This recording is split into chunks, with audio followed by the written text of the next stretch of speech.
nung papunta po ako sa canteen, nakakita po ako ng mga patterns. Una po, yung patterns ng puno na to, which is yung crack.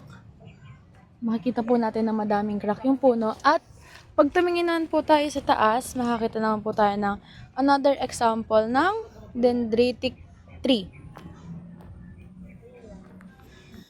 Another example naman po ulit ng dendritic, ito po ang mga guhit sa kamay ko. Magkakaasawa ba ako o hindi? Another example naman po ng dendritic, ito po ang mga ugat ko sa kamay. Next. Isa naman po sa mga magandang example ng chaos ay ang mga clouds. Papunta po ako sa Arki. Nakita ko po itong mga nakakalat na dahon, mga sanga po ng puno. Ito po ay isang example ng chaos. Dito naman po, nakakita po ako sa tapat ng Arki building ng natural patterns na nakalagay dito po sa bonsai. Ito po ay nakalagay sa bato at kung makikita nyo po, ito po ay isang magandang example ng spots. Kung makikita nyo po yung mga butas-butas po dito, ito po yung spots na makikita natin. Another example naman po ng natural patterns na makikita dito sa Arki building ay ito po ang mga baging sa likod ng Arki building A. Ito po ay isang chaos sapagkat, diba po yung baging kung saan-saan siya tumutubo and hindi mo po alam kung saan siya direksyon. Kaya po siya ay isang chaos. Okay, meron pa pong isang natural pattern na makikita dito. Ito po yung stripes sa puno. Makikita nyo po, stripes! Stripes! Ayun po kasi po, diba? Patayo siyang ganun. Kaya, stripes. Dito po ako ngayon sa Arki Building A and may nakita po akong magandang example ng spiral. Kung makikita nyo po, pag ganun po yung pattern nyo, pabilog. Kaya po, isa po siyang magandang example ng spiral. Habang naglalakad po ako papasok ng Arki Building, nakakita po ako ng mga natural patterns dito po sa mga dahon sa tapat ng Arki Building B. Ang mga nakita ko po ay ang mga spots dito po sa mga dahon. Sir, another example po ng stripes ay ito pong nasa Arki Building A. Kung makikita niyo po yung patterns sa dahon niya, pa-stripes po siya and iba't ibang color. Meron po siyang green, meron po siyang pink, meron po siyang violet. Kaya po, isa po siyang stripes. Another example naman po ng tessellation ay ito pong yantok na binigay ng kaibigan ko. Kung makikita niyo po, yung mga patterns po niya ay paulit-ulit po, kaya po naging ganito yung balat niya. Para po siyang similar sa balat ng ahas. Paulit-ulit po yung pattern niya kung makikita niyo po. Kaya po, ayun. Another example naman po ng tessellation ay ito pong nakita ko po sa lupa, dito po sa tapat po ng University Infirmary. Ayan po.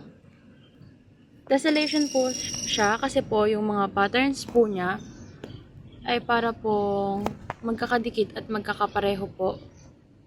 Dito sa NSTP, nakakita po ako ng isang snails. Ang snail po, meron po akong nakitang tatlong pattern sa kanya. Una, yung spiral, yung sa shell po niya. Next, yung pattern sa shell na stripes. And then, kung makikita nyo po sa balat niya, meron po siyang cracks. Yun po. This wall is another example of spots. Dito naman po sa tapat ng NSTP building, nakakita po ako ng isa pang pattern. Ang pattern naman po niya ay ang tessellation. Hindi ko po alam kung ano pong tawag dito, pero po, para po siyang pinya. Kaso po, imbis po na yellow, pink po siya. Another example naman po ng stripes ay ang nakita ko pong halaman dito po sa tapat ng NSTP building. Another example naman po ng mga symmetry ay ang spider's web, na kung saan ito ay magandang example ng radial symmetry. This is an example of bilateral symmetry. Mga butterflies.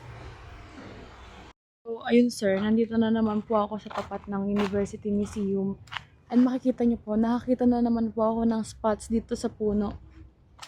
Meron din po doon, oh, spots po doon sa dahon. Meron din po dito yung mga butas-butas po dito sa dahon.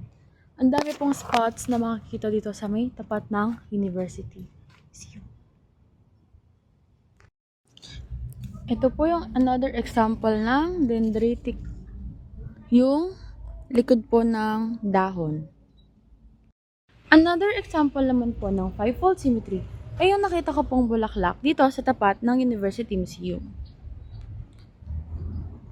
Here's another example of dendritic. Where? Tada! No plants are harmed in this video po.